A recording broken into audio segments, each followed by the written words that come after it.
আজ নিশ্চয়ই বর আর বউয়ের লুক দেখেই বুঝতে পারছো যে আজ কিসের ব্লগ। আজ হচ্ছে মামার ভাত কাপড়। তো সেই ভাত কাপড়ের অনুষ্ঠান স্টার্ট হয়ে গেছে, হতে হতে মোটামুটি 1টা 2টো বেজে গেছে।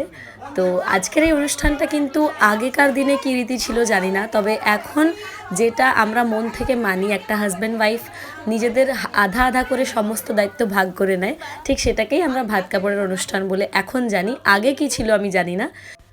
ভাত কাপড়ের অনুষ্ঠান শেষ হওয়ার পর আমাদের একটা ঘরোয়া প্রোগ্রাম ছিল, যার জন্য এখানে মোমো ছানুকে সাজিয়ে দিচ্ছিল। আর এখানে আমরা সবাই মিলে জড়ো হয়ে গেছি, এক এক করে সবাই নাচ গান যা যার ট্যালেন্ট আছে সবাই সেটা করছিল।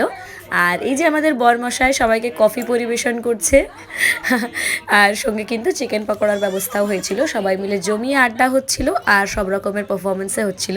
এই যে আমার একটা দিদি, ওই যে পিছনে অনেকগুলো দিদি বৌমনি, আর এই যে আমাদের নতুন মামি হয় সম্পর্কে, বাট আমারই সমবয়সী, তাই নাম ধরেই ডাকি, সুপর্ণা। নাচ বাগান কোনোটাই ভালো পারি না, তবে আমি পারি হচ্ছে ব্লগ করতে, তাই জন্য সবাই সব কিছু করছিল আর আমি করছিলাম আমি যেটা সব সময় করে থাকি, ব্লগ। ভাবলাম এই মুহূর্তগুলো ক্যাপচার করে রাখি, যাতে পরে এগুলো মনে করে মেমোরি লেনে একবার চলে যাওয়া যায়।